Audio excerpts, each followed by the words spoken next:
Welcome to the German Marshall Fund. I am Karen Donfried, GMF's president, and it's great to see some familiar faces from past Transatlantic talks, but also some new faces. And it is my great pleasure to welcome Minister Christian Schmidt to GMF today. As you know, he is the German Federal Minister of Food and Agriculture, and he is a longtime friend of mine. So it is wonderful to welcome him in this role to GMF. I also want to point out that some of his colleagues from the ministry are here, and there's also a terrific delegation from the Bundestag here with him. So a warm welcome to all of you. Minister Schmidt has had a distinguished career in German government since entering the Bundestag in 1990.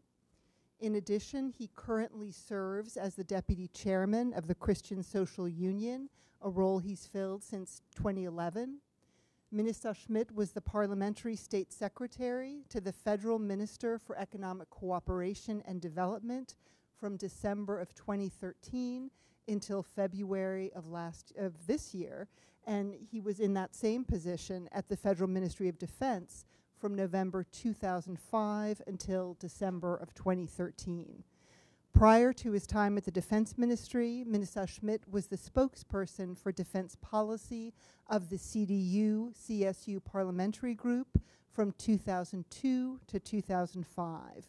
He is a long-time and very strong friend of the United States, and he will play a critical role in negotiating TTIP, the Transatlantic Trade and Investment Partnership. That is, in my mind, the key proactive transatlantic project of our time, and some of the thorniest issues we are dealing with fall into his purview, and those are the issues around food and agriculture. So we're really delighted to have the opportunity to discuss this with him today. And what makes these talks transatlantic is that we pair a visiting European with an American journalist. And I'm just delighted that Marilyn Geewax is able to join us today from National Public Radio. Marilyn is a senior editor on the business news desk at NPR, as well as NPR's national economics correspondent. Prior to joining NPR, Marilyn was an economics correspondent for Cox Newspaper's Washington Bureau. And relevant for today's conversation, she recently participated in the RIAS German-American Journalist Exchange Program and had the pleasure of being in Germany during the World Cup games. Now, because I know you're going to be really excited after today's transatlantic talk, I want to let you know that the final T-Talk of this calendar year will take place next Friday at 9:30 with Senator Chris Murphy, who is the chairman of the Europe Subcommittee of the Senate Foreign Relations Committee. He, in that role, traveled to the Western Balkans recently and will be sharing his insights from that trip. Now, before I hand the floor over to Marilyn, I just want to let you know how 21st century we are and encourage you to follow the conversation on social media. And you can use our hashtag, which is #GMFTTalk. All lowercase, #GMFTTalk. And with that, I am going to pass the floor over to Marilyn. And thank you, both Marilyn and Minister Schmidt, so much for being here today. Hi.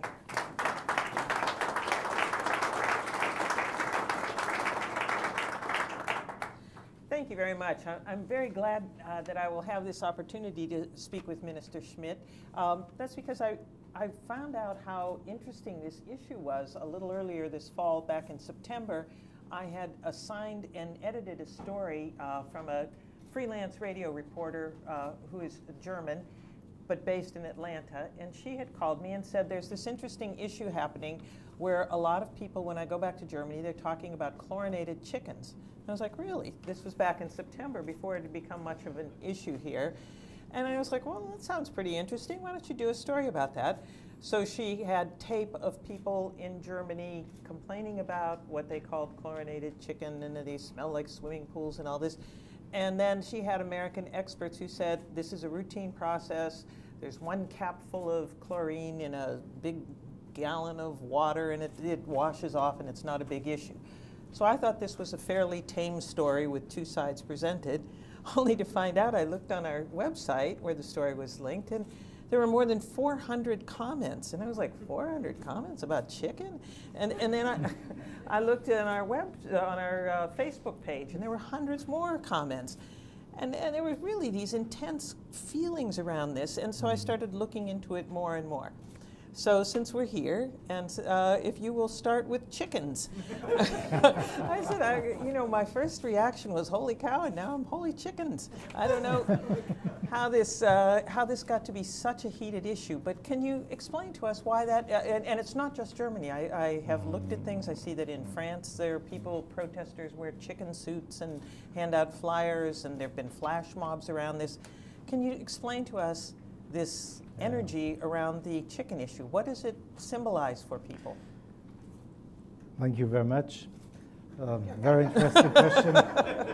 I got recently, some month ago, in the high season of this upcoming discussion, which was part of the European parliamentary elections campaign. And after this, in May, June, July, I said at one occasion that I do not want to put, I thought about the word chicken in my mouth, but I got a lot of applause because people thought I now would clearly certify that I will not ever eat. Well, I don't know how many chickens I've already ate in the United States, but nevertheless, this is a synonym for miss of confidence in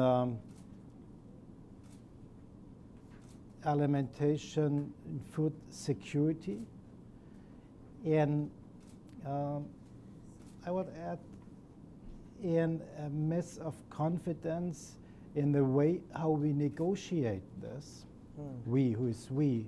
I'm not negotiating. I'm just a humble member of a national government. It's the European Commission, but with our consents and consent, and people do not know exactly what is dealt about.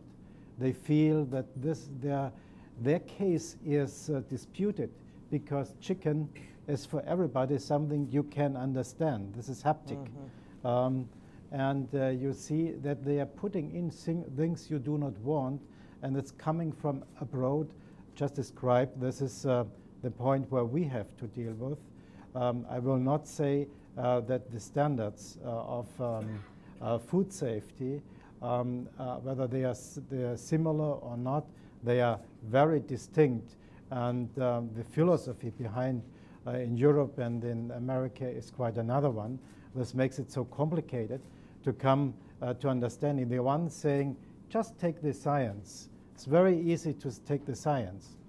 And Europe, the Americans, also Germans and the Europeans say take the science, but say we want to have a preservation policy to make sure that in every minute of the production of a chicken, it is look that there are preservations in a sense that one takes care that there's no salmonellas coming in, and we do not just put this mixture on the chicken to clean it.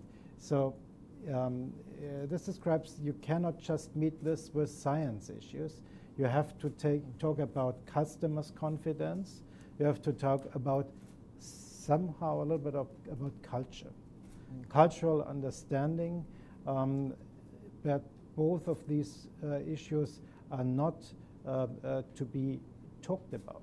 And the other issue that seems that is very much a cultural or an emotional thing more than the science maybe is the genetically modified things. That the GMO issue seems to be another one that people respond to more in an emotional way than an entirely purely scientific way. Can you tell us more about why that is such why so many intense feelings about that?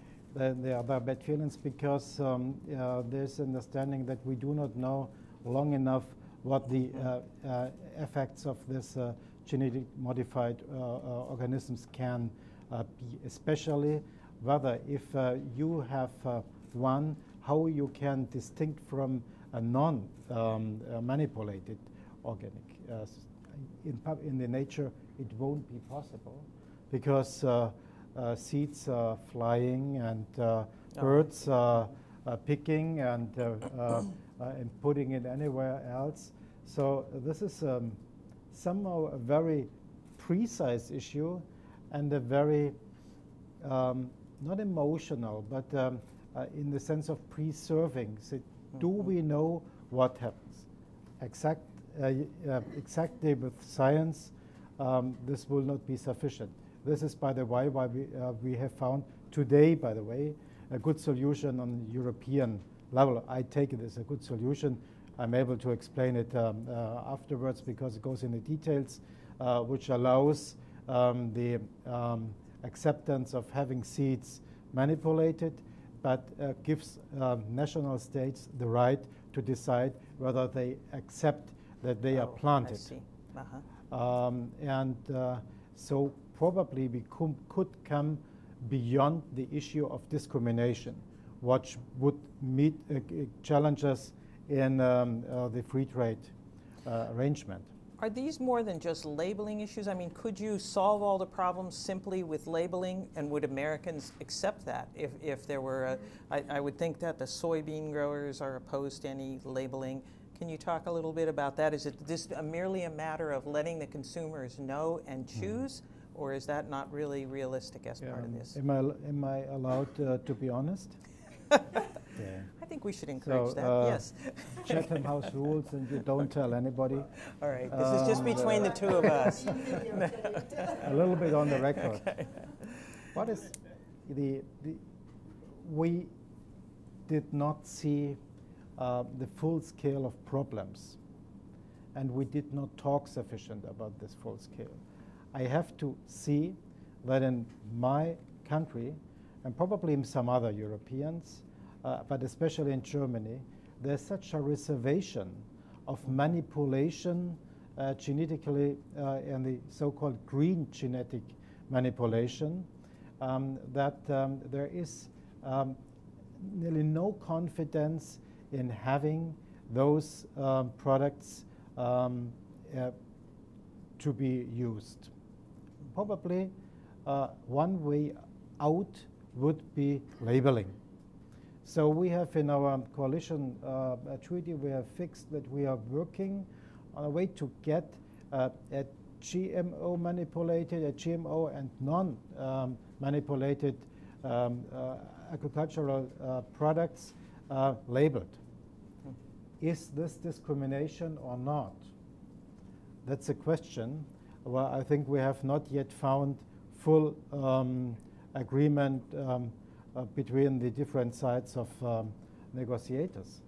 But I think this could be one very, very prudent, a very smart way to come out of this. As far as I do not want to give my consumer not the choice to decide on its own whether he wants or not. Could be that there are some who wanting, and now there's my secret. I'm tending to have American peanut butter, which in my family is preferred, because the crunchy one is the best one you can get all over the world. Yeah. I'm doubting whether I just I'm importing genetically manipulated stuff. If and you can't buy it, you cannot buy it actually in Germany. Some, but not very much, because the question of the consumer customer, can you prove that this is not manipulated? If we could label it, probably there would be a market also for those accepting. I am not somebody saying you are never ever allowed to take this, but he has to make it on his decision. And so I could say we could work, and we are working on European level. My government, we try to get the European Commission to have a kind of labeling of genetically manipulated organics including those being animals fed with this stuff. Soya is 80% of soya imported to Germany and to Europe is genetically manipulated. Now, another issue that a lot of people raise is the concern for small farmers in Europe and small and medium size. Can you tell us about some of the impacts there? Might it be positive for them because they could open up new markets for some of their things, or is there a legitimacy to the concern that that they might be wiped out by much larger scale U.S. operations? By the way, let me just say that there's some point for me where I have to reflect that in terms of GMO,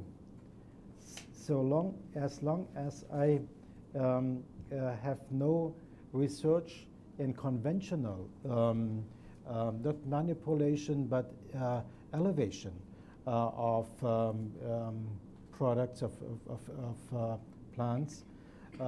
This would be just a guarantee for some few companies, let's call it the company M. and some others, just to have a monopoly about this. And this is what strikes me a little bit. Beyond our actual discussion in Europe, we should sit and think, where are we going to? The small and medium-sized companies, especially in the seed breeders, they have, we want to have a variety of seed, not only just for the farmers, the small farmers, but also for biodiversity. It cannot be that we have just one single or several different plants in one, in grain or what else. So the situation about the small farmers is let me answer this way. Recently, I have, and by the way, time by time, I'm reading National Geographic. And there was an article in, if I would have presented, and I did, to farmers, small farmers, small farms users in Germany, they would have thrown, they did not, but to the wall, this National Geographic. Nice pictures about industrial farming in the US with all the possibilities you have with nearly undefined number of acres, with a well-organized structure of effective cattle and poultry and everything elevation. And the small farmer says, however, should I be able to compete with them? They are coming, they're taking over my market, and I have no chance. I have made a study in one of my institutes saying that this is not the case. Because actually, we are a net importer to the US in not in raw material, but in cheese, for example, and so on. And this is about an amount of 1.8 billion euro Germany. 1.8 or 1 point about this. So there should be a possibility, as with the most of farmers in Germany are small or medium-sized farmers. And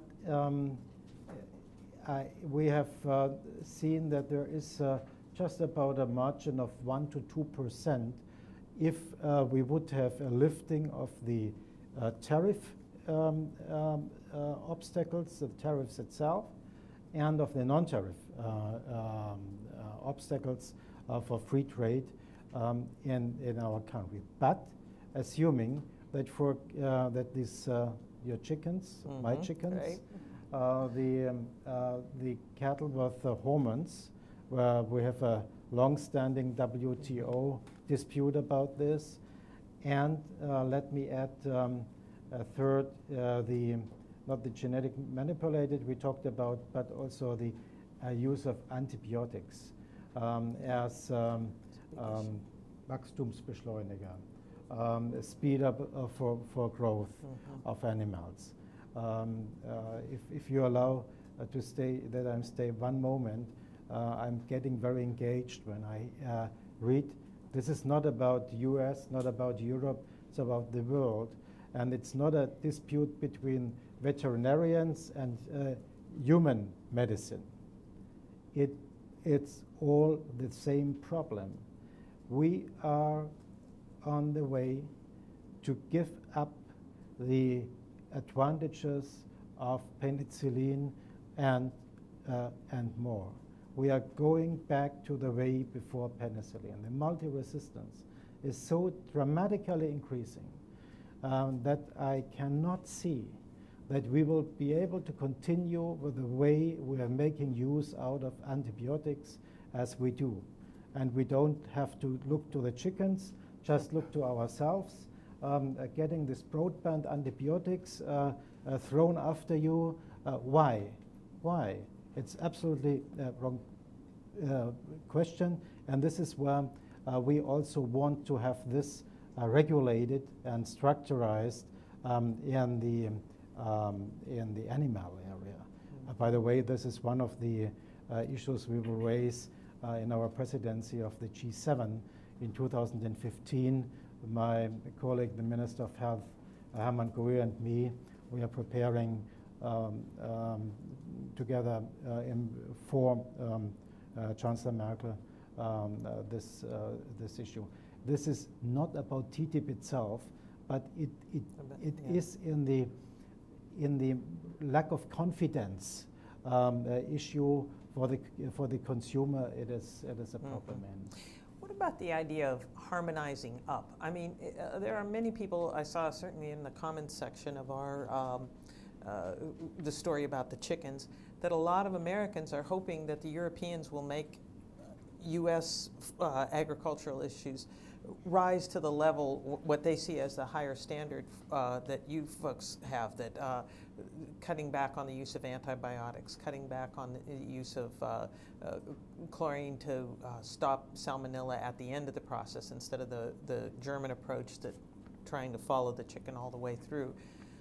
Is there a way to set the standards so that Americans have the same standards as Europeans, or is it just the nature of our businesses here because of such large scale, just the geography of farming here is so much larger that there would be real resistance to sort of meeting the kinds of standards that Europeans have when you operate on a different scale?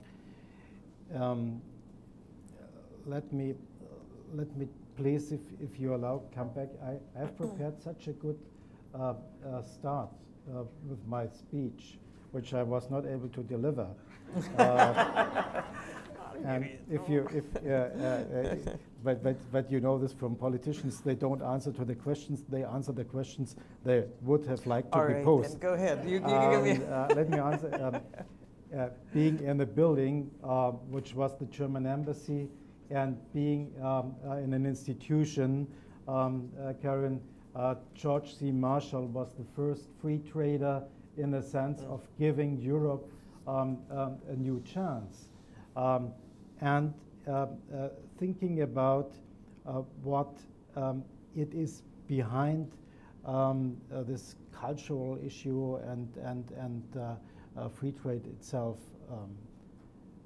We have had a dispute in the 60s about the Atlanticists and the Europeans in Europe, in Germany especially. My fellow Ludwig Erhard, who was born in the same city, Fürth, like Henry Kissinger. This is my constituency these days. Ludwig Erhard said he was an Atlanticist. He was a free trader, an organized free trader with social market economy, but he was a free trader. And he had some problems with the European integration method money. To say, better you integrate everything, and then you have the common market. We made a switch in the 80s to come to the common market somehow in between. Why? Because the experience we made in Europe, if you just start and have the good impact to harmonize everything, you never will end harmonizing. And so the sense of the common market, the new approach, the new deal somehow was to say everything what is produced due to the regulations in this country is accepted to be in the other country, except health issues and security issues, the Articles 30 and 36 of the Rome Treaty. Now, there we are. Do we want then full integration?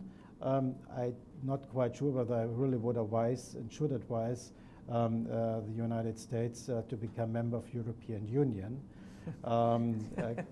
Could give some hints how one should behave, but I would say better we find another way. We will have to find some parts of harmonization. This will be part of TTIP, and we should try to find a part where we accept that the others have another way, but they have standards. And we will have an area, and this is the critical where I'm responsible for, where nutrition, where we'll have these health issues, let me say, be it objective or subjective health issues, one goes into the other. That we have to deal with trying to find common sense. If not, probably we will have a situation that not 100%, but 90% of our goods and merchandises will be kept under the regime. Very clearly, I would not say that this 10% is agriculture. I agree with Tom Filzek, whom I've met this morning, that we should not exclude agriculture out of TTIP. It's one of the most difficult, stoniest paths we have to go to find there a solution, and probably we will have some rocks, or little rocks, which we will not be able to build to a joint foundation of the TTIP. So probably this we have to accept the not 100% non-perfectness of TTIP, but beyond this, what we are discussing, just have been today talking about the possibility to send apples, good German apples, to the US. Up to today, it's complicated. We are on the way to have phytosanitarian checks on European level to make this available. Mm-hmm. So good news is we have a lot of agricultural products where beyond all cultural issues, whether you have this preservation, precaution philosophy, or the pragmatic philosophy, if I may say, does not matter. All right. I'll move to questions in a moment if you want to start thinking about some questions you might want to ask. But first, I'd just like to, this may be in your prepared speech here. I don't know if you have, but I was going to say, if you could give us a big picture of overall, what would TTIP do for, I mean, stepping aside just even from the agricultural issues, but big picture, what's the greatest advantages of it? Would it really be an economic boost to Europe, significant enough to overcome all these problems? Or is it really more of almost a political thing where you want to strengthen ties between political and emotional and, just various ties between Europe and the United States? Is it good for us politically, spiritually, and otherwise to be closer together? I think it was Harris Truman who said that free trade could make the way for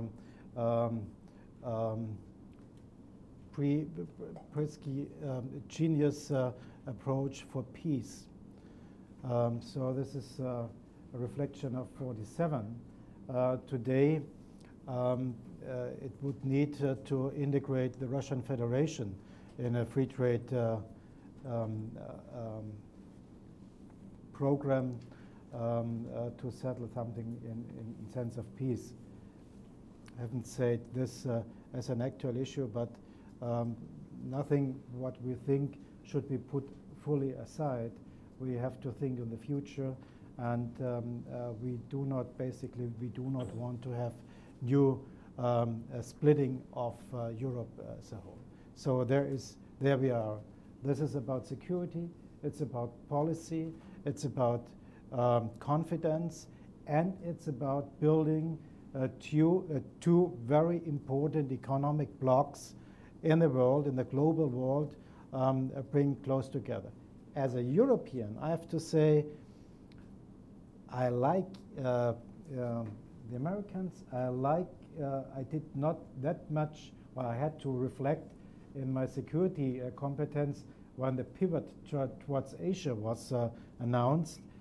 Now, having seen that the pivot does not mean that you turn fully aside from Europe, but I have to see that Asia is a merchant continent, and that the US has also the idea of having a trade arrangement with China. As we have to think about this, so who will organize the level playing field? If not Europe and US, I think we are, in comparison to others, standard setting is reasonably possible, except these small rocks. But if you look on the different situations in Asia, I think this is a more challenging issue. So let us think about sophisticated standards, and this is a German-European interest. And the other one is, I said this on another occasion today, I had a discussion at a meeting in Regensburg where people were very unhappy with the TTIP idea. And they said, and I said, but exportation. I said, we need no exportation. Okay, I said, you know where we are in Regensburg? And the largest, not the largest farm, but the largest company, it is this one producing nice or lesser nice or nicer items with 4 wheels and blue and white logo. If BMW would just produce for the Regensburg region, I think we would not be successful. So we, as an exporting country, as fighting with China every year, whether China or Germany is world champion in exportation, we have a basic interest of having a free trade and no protection. And anybody, and this is first announcement. Second is, let's deal with the issues. But those saying, oh, this is too complicated, and the Americans, I would say, who has fear of competition has already lost competition. So go on and work for TTIP. Well, those are all interesting points. Thank you. I see we've got a microphone ready to jump into the audience here. So questions? Yes, sir. If you want to, do you want to send a mic over this way? Hold on one second so that our mic can get to you. Brian Beery, Washington correspondent for Europolitics newspaper. One thing that you didn't mention was the issue of geographical indications. You know, it's very sensitive for some countries, Italy and cheeses, and France and wines and champagne. What are your thoughts on that issue? Are there particular German products where this is a very sensitive issue? Yeah. Thank you. Probably another cultural or traditional issue. But by the way, it's not that the US would have no experience. We have now made experience with the CETA, the Canadian free trade arrangement we made. in a sector where I'm responsible for, a vegetarian product, beer. And there is a brewery in Canada using the description Munich beer, Bavarian beer. What the hell does anything in Ottawa has to do with good Munich beer? Nothing. Okay? First of all, this is my statement. Second is we arranged this. And we have seen that this is possible. There is the acceptance of geographically protected labels, but it is accepted, and if you see anybody drinking Munich beer in Ottawa, look, that is really Munich beer, but it does not really hurt the economy, including the Brewers Association agreed. But in US, for example, we had with another, a very well-known American label, a long dispute with Budweiser, a Bud. And probably you know that in Europe, Bud can be just as American beer as a Bud sold, but there's Budweiser from Budweiser in the Czech Republic has the right to sell and to use in Europe and in the US. So I think I'm a little bit struck, did not know, I'm learning how large the distance in US to protected geographical products is. This is, we have not that number. Champagne, if you ask my home region, this is a Boxbeutel Franconian wine in a special bottle, which my colleague also coming from Little Franconia, we would be, I don't know what they're doing with us, but they would not be very friendly to us if we would say we give this up. So, but honestly, I'm a supporter of Franconian wine. Does anybody think that the protection geographically for Boxbeutel does harm the US economy? If this is, I'm feeling with the US economy because it seems not to be a very strong one. So let me just kid a little bit about this. I know it's very serious, but yes, the French want to have their Parmesan cheese. And I know there are traditionally also companies doing this in US. Like the Emmentaler, by the way, does not have to come from Emmental.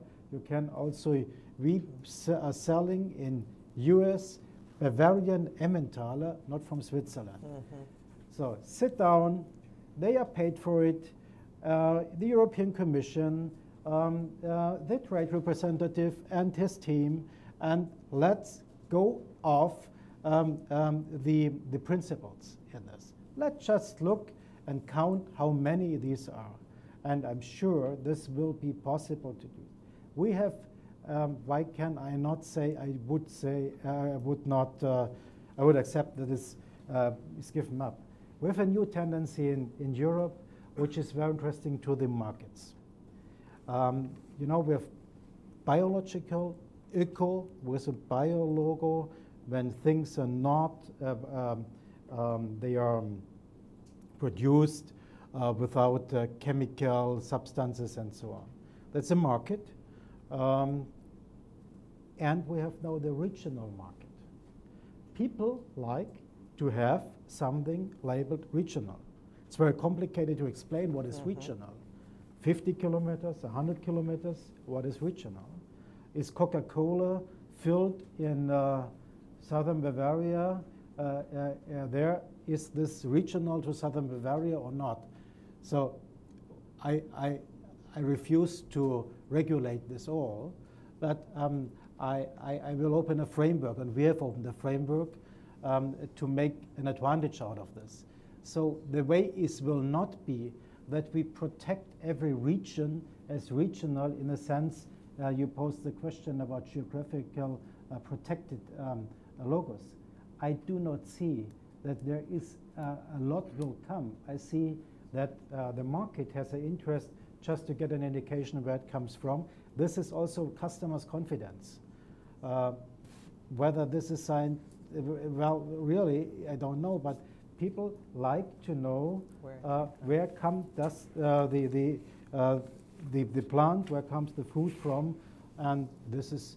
But I would like to a little bit to diminish the problem, and I also, if I would negotiate, would say, okay, let's wait, take this to the final session, and I'm sure we will find also for this a solution. Okay. And I don't want to have American champagne, to make it very simple. Yes, 1 second. Please identify yourself. Yeah, I'm Basil Scarless. Over 25 years ago, I was dealing with agricultural trade policy. I see there haven't been many differences, many changes. But one statement you made is interesting, and I wonder if this is what you meant to say. I interpreted your remarks as saying, in the field of antibiotics, that it's essential that the TTIP include much stricter limitations on the use of antibiotics in agriculture. Is that the case? Is that the essential German position? No, this is not a part of the TTIP. This is a global problem where I wanted to say that in the consciousness or in the understanding of a lot of our people, they see and feel that this also should negotiate it or has something to do with TTIP. No, has to be distinct. And I made very clear, wanted to make very clear that this is an issue with the G7, and the G7 is tending to have commitments and not regulations. That's interesting. Anyone? Yes, over here, please. Chris Bladowski from Manufacturers Alliance for Productivity and Innovation. If you take out Quebec and Ontario, which have special protections for dairy products, the NAFTA has dealt with these special protections, so it wasn't apparently an issue. Generally, Canada does follow largely the U.S. system of agriculture. How did German consumers take to the Canadian wheat being genetically modified and some of the other issues that you have raised? Was this a big political issue?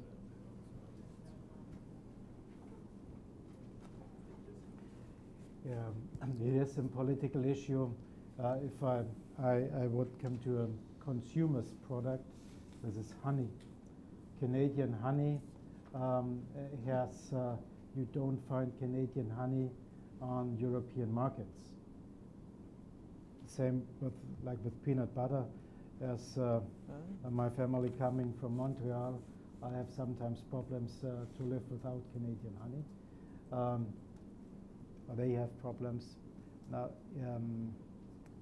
there is not a discussion about this, but it's very clear that we are thinking to have a label for this beans being used as food for animals, that we have to follow and probably indicate that there is a genetic modified organism has been used in feeding, but we are not so far.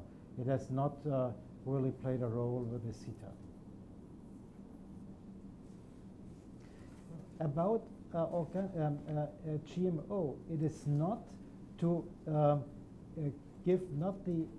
to allow the plantation in Canada, but it is that we will have our right, and we see our right to not allow the planting in our country.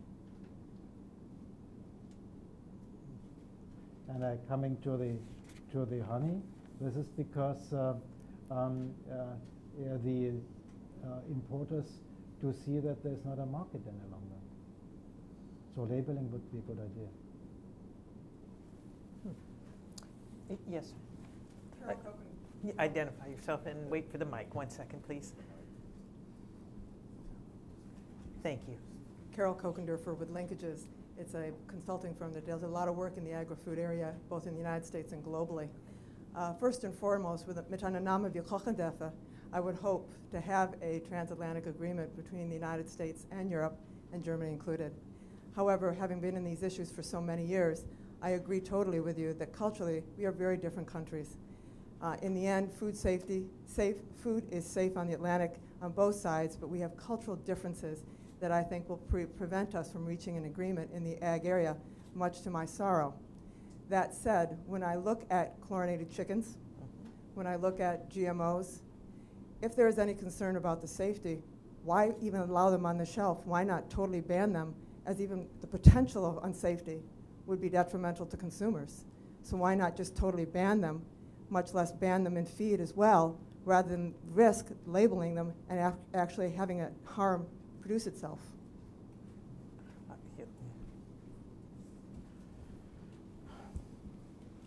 Oh, thank you. I would be more optimistic. I think we will come over this. I hope so. I hope so. But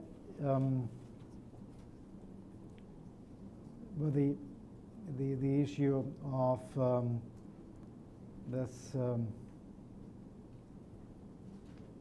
should I have something in mind. What is a narrative and stories was showing this. We end with culture, indeed. If you would bring me to us, just give me the scientific indication about, I have to say, and that's not my knowledge, but this is knowledge of one of my institutes, the Bundesanstalt für Risikobewertung, which is charged for risk checks in health, like some with FDA. And they made a study, and they published this without asking me, where they came to the finding that chlorine chickens are not safe, and European-style produced chickens are not safe as well. With a percentage of, I'm not quite sure whether I'm correct with the different figures, but rising up to several percent of every chicken, either it is this or that, put in a kitchen. There is an advice for everybody: if you handle those chickens with not cooked, baked or roasted chickens, please be careful and take gloves when you deal with it. So the fact is that we both have an approach with a very near to safety, but it's not 100% safety. What is now my answer to your question? This is not my answer, the answer to the question, but it describes how those relying on being able to improve their way, they will rely on their way. And probably there is a European way can improve that a little bit more. But this is the distinction or the similarity, how you want. And I come to the culture. Well, I think the University of Göttingen just came out with a meta-analysis, particularly on GM products, that basically showed, looking at 150 studies, that the products are quite safe. And the question then is, if the German government or the European government believes that there is any concern about their safety, they should legitimately ban them, and I truly mean that.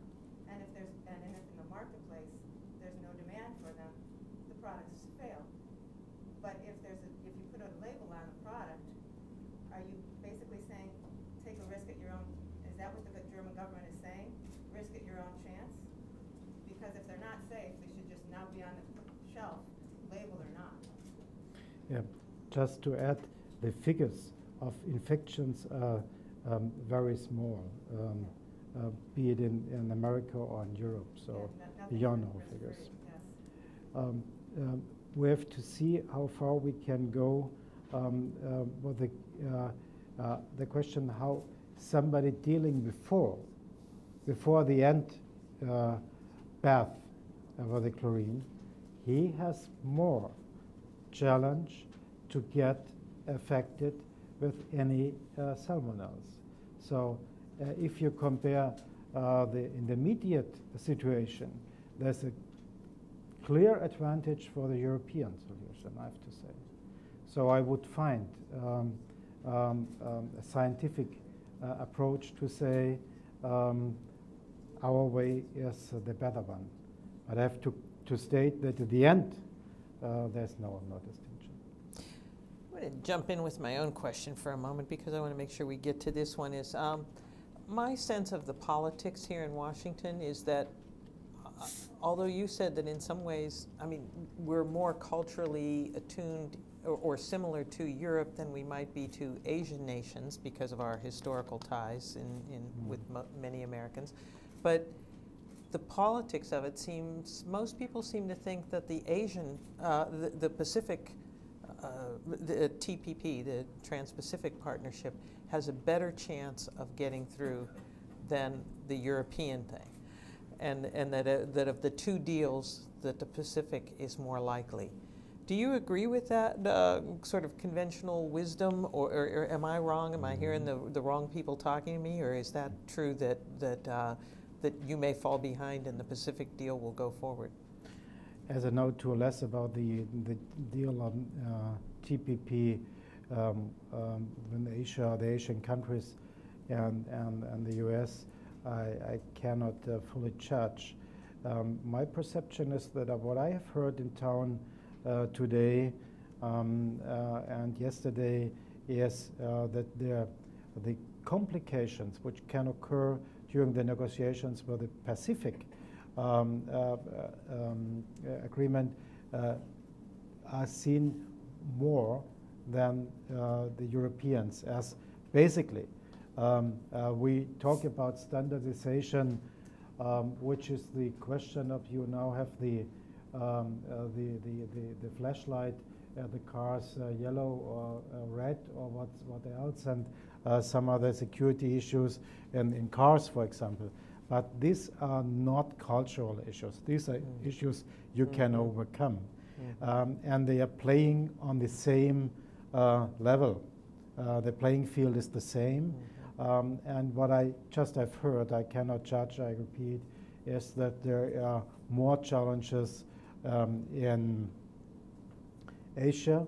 As I've understood, the three main objectives for trade arrangements posed and announced by President Obama is also to have used this as to have the rules of the game and the rules of the road, the traffic rules being fixed, including not only standardization, but also standards around production, including children's labor, health, and so on. And if I compare these issues, I would say a dramatic advantage to the transatlantic, because these are questions you will finish in 2 minutes or 3 minutes, because we are basically, we have an understanding of the same factors. My colleague, Gerd Müller, who is the Minister for Economic Cooperation, deals to get these days a textile arrangement in Bangladesh to try to have a commitment of everybody to accept that the safety and security for labor force just in the buildings, constructive and with a salary, are in a basis level, a minimum level. You will not have this discussion. So I think if I follow President Obama's 3 issues, the main objectives he called for, to have this rules of the game, to have a push for American economy, and to have the development issue in trying to set the standards for globally. I think first and third approach would make it the standard setting very, very, very easier with the Transatlantic TIPP. How about the timeline on that? What do you think? I mean, do you folks are sitting down for serious negotiations in February? Like, is this something that can it happen in this calendar year? My colleagues, Parliament, and I heard interested what the answer was about the timeline. We did not get a full answer. My colleague did not ask me, because I myself, I also would not be able to give a timeline. But honestly, I learned with Helmut Kohl. And Helmut Kohl in such a situation said, take out the calendar and look on the calendar. And what do you see? You see in the year 2016, you see November in your country. Get into other issues. We have 2017, and we have other countries with elections in Europe.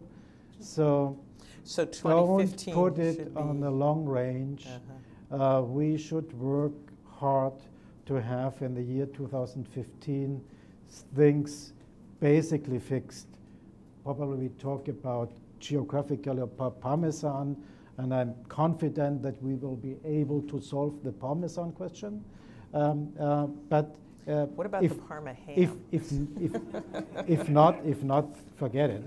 And so I think if I see the Congress has go to ratification, if he gives out the fast track, Right. we all 29 parliaments in Europe, as we and our government and we want to have not only the European Parliament, but all national parliaments to accept, because it's a so-called mixed agreement. This means that there are some national competences are affected. Yeah. So it seems like after the Doha round, everybody sort of got the hint that momentum matters, that like either you get going or it just, if you drag it out forever, it just doesn't get done. I'm sure that February will not be the last round. We will need some more. Right. I hear that also tariffs are not already fully consented, that we have to deal with. And please make transparency. Give information to those who have voted on during the time, and give information to those who are affected, and these are our people. And not only to the NGOs who are professionally able to promote the issue, but give a broad information. This is something we have to deliver. Yeah. If we are following this, I think next year, 1 year, Christmas 2015, I would be happy if we could be able to fix. Well, I got a million of them. I'm a journalist, so I'll stop asking questions for a minute, and you can identify yourself, please. Yeah, thank you. Jim Berger from Washington Trade Daily. There's actually always been a strong consumer movement in the European Union and in Germany about animal welfare, and seems to be building. Do you envision TTIP sort of codifying animal welfare standards on both sides? That's one of my key issues. But just by the way, to maybe we talk about different cultures. We have also a lot of joint experiences talking about air, Clean Air Act. This was an American act, and Ralph Nader and some others made also an impact on European understanding of this. So I would say we also have same approach to the issues. There must be done something. In animal welfare, it's one of my key programs I've started when I came into office. I'm working to get a European consent. I will meet this weekend my Dutch and my Danish colleague in terms of pigs and sow stables, because we are the three most important producers. And I want to have to work on international standards. I know this is not easy. I do think this is only possible if in key countries there's a look on how animal welfare is dealt with actually. We have a lot of increases. Now we are talking in our country about the so-called non-curative provisions, and this is cutting some parts of the animal off at the head, at the tail, and whether this should be allowed or not. I do want that this will not be allowed. I have announced the program of binding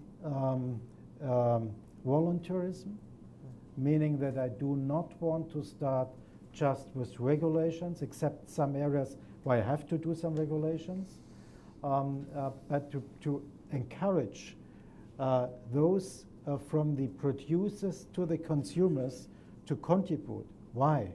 If I have just regulation, I will especially affect the small and medium-sized farmers already now in some concern about TTIP and other issues, and say, okay, now you have to do this and that, and you have to improve your stable. And who gives the money? Nobody. You have to do it yourself.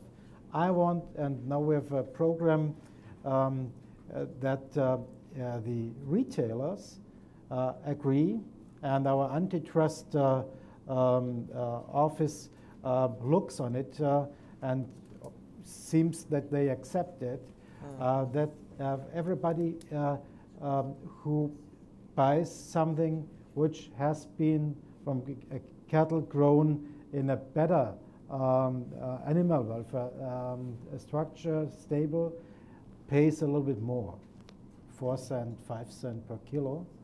And this goes to improving. Let's wait and see whether this works out, but this is my idea in a pragmatic and consumer-oriented and economically outcome-oriented country like the US. There probably this is also something where things where people would think about similar issues. I've felt that in the ministry and administration, there's a lot of approach. If I hear about the new farm bill, that there's taking over a new way of giving responsibility and assistance. I will take this now in my understanding, in my way, for animal welfare, and I would like to have this European and international. European, if I do not this, with the poultry, I will get, we have now eggs from 0 to 4. If they all are stamped. If you look on, and the last figure is 4. You know, this is free, freely, and so on. Some of those, the half of the eggs, does not come out of Germany any longer. They are coming of cages being allowed in Poland. So I do not want to have this just to transform the economy. I want to improve situation at home. And so I need also a standardization on European. This was just a look in my all days business now these days. Sorry that I was too long. No, that's okay. Yes, sir. 1 second. And you'll ID yourself, please. I'm Jerry Hagstrom. I write the Hagstrom Report. And could you tell us who you've met with here in the United States? I mean, what officials you've met with and how you would describe those meetings? And one other question, I keep hearing in the US that the manufacturers are getting tired of the slowness in TTIP, and they would just like to, to have the officials abandon agriculture, just take it out of the agreement so you could move forward with businesses that have far bigger export sales than agriculture. Do you face any pressure like that in Europe? Interesting. First, as I've met several people and will meet and the key meetings are with Tom Filsack and Michael Froman. And the question is, I do not see that that the industry wants to have agriculture out. They also want a speeding up, but if you accept, with all respect for the industrial associations, I know them, I like them, but just relax. We are working on it, and I'm sure they will be confident that we will come to a solution. So I'm not following every urgent call I hear. Only those where I think that's necessary. Yes, and if you could, first you, and then. Hi, Doug Palmer with Politico. I mean, the thing is, when I think about this agreement, I just don't understand what it is the American farm community is going to get out of it that is going to make them lobby for the agreement on the Hill. I mean, if you don't accept GMO crops, if you don't accept certain production practices, and like chlorinated washes, and you don't take the ban on hormone-treated beef, then none of the big commodity players are going to get any additional market access out of the agreement. So how do you somehow get those commodity groups on board if you're not willing to address these issues, which are really sort of the main irritants in the agricultural relationship? I think I'm addressing it, and that's not the only. There are a lot of crops, and the already now the trade exchange in agricultural products between the U.S. and Europe is very high. I would absolutely offend the impression that European-American agricultural relations just a line of restrictions and limitations.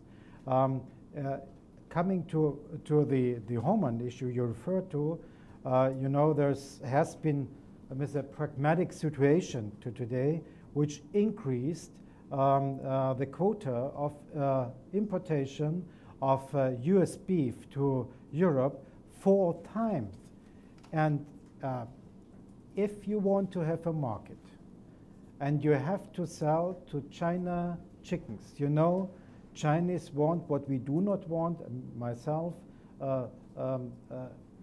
nearly every part of the chicken.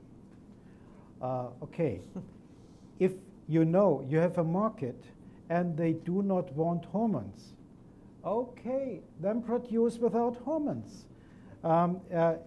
That's my research says that if there are 2 production lines, also the advantage of fewer cattle growing remains a very interesting market asset.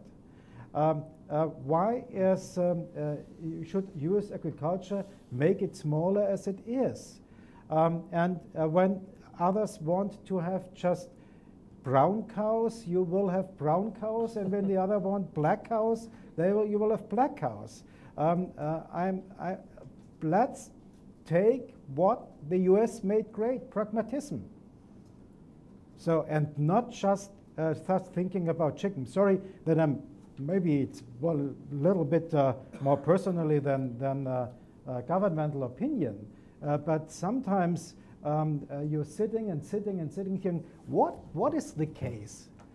I could tell you we had a meeting with, I refer to him, Tom Filsack in Luxembourg. I said to him, you know what you're eating now? That's cheese. lucky you that you eat this raw milk cheese in Europe, you would not be able to eat it in the US. Okay, should I complain about this? No. There is a market, which is an interesting market in Europe, where if we go down with our tariffs, we have done more than 5 times chickens thrown in chlorine or not. All right, I know we're getting to the part where everybody wants to turn to their Munich beer and their Scotch whiskey and maybe some champagne. Yeah, you have to keep But we'll Scotch ask whiskey, please. But we'll Scottish are more That's right, very committed. But we'll take one last question, ID, please, and then that will wrap up. Thank you, Mr. Minister. Bill Martin from the Atlantic Council. You talked about the concerns in Germany, and you said at one point about some of these concerns that you as the German government, your ministry, has to address these. What can the U.S. side do to, obviously the President strongly supports TTIP, what can we do in the U.S. to assist in persuading those groups in Europe and in Germany in particular that currently oppose the agreement to change their view? I think every side has to work on its own, but I have to report that the pressure you referred to in these times in summer this year, but was in a framework when the NGOs in Europe said we have to act because 5,000 NGOs in the US are already opposing TTIP. And some informations they got via US. ATTAC had the European negotiating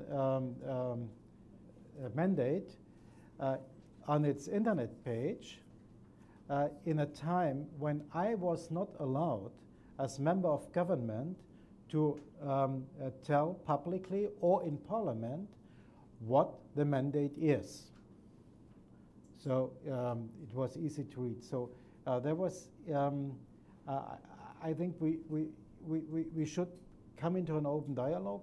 Probably the US side is a little bit further and far ahead from us. I don't know exactly how regulations are in your country, and I will deal with ours. And ours is that we have to be more open. I see, and I'm a realist, also a pragmatist. If every single issue about Parmesan or what it be else would bring to a public discussion for 4 weeks, then we will not sit end of next year and have an agreement. But the key issues, what are the key issues on the European side? This is, fortunately, this GMO and labeling issues. In fact, it comes, I think, to a labeling issue. The Schiedsverfahren, jetzt müssen wir nochmal. Arbitration, the ESDs, and how to deal with them. And the perception is, I was incorrect today, that the cultural issues are also involved. They are not in the mandate. But so these are the concerns. And there's some foggy concern, means they are coming and they are taking over us. So this is something you cannot really fight to try to get more confidence. And politicians and getting confidence is a very complicated challenge to do, I know. And we will have also the media to look on it. Not in the sense that I want them report in this way or that way, but just to give more information about what is free trade. Free trade seems for some people in my country as some derivate of this neoliberal tendency just to come back to Manchester capitalism. And it was on us to explain that with, I refer to President Obama's 3 objectives, that this should be a trade arrangement of the 21st century, which cannot close the eyes in terms how does the GDP come, how it is produced, on the costs of the poor, on the costs of the environment, on the costs of our planet. No. So I think we are in a good way to show that we can do this, but we have not yet communicated that this is behind. We have just said we need TTIP. Joe Biden said we need TTIP. Okay, we are saying also we need TTIP. What is TTIP? Okay, something with the Americans. The Americans are these guys with the NSA? Okay, so this is the level, unfortunately, sorry to say this and to report, where this is not infected by knowledge. To end on, I would say. And Mr. Schmidt, I certainly am inspired by your pragmatism and your desire to fill this vessel that we call TTIP with reasoned debate and an honest conversation across the Atlantic. And I certainly join you and many in this room in hoping that we will have a successful conclusion to these negotiations. But I think the more we can engage in honest and open dialogue across the Atlantic, the more likely we are to get to that success. So I very much appreciate your joining us to share your views. Marilyn, you were a terrific moderator, and I would say that both Minister Schmidt and Marilyn have earned that Munich beer. So please join me in thanking them. It was a wonderful program.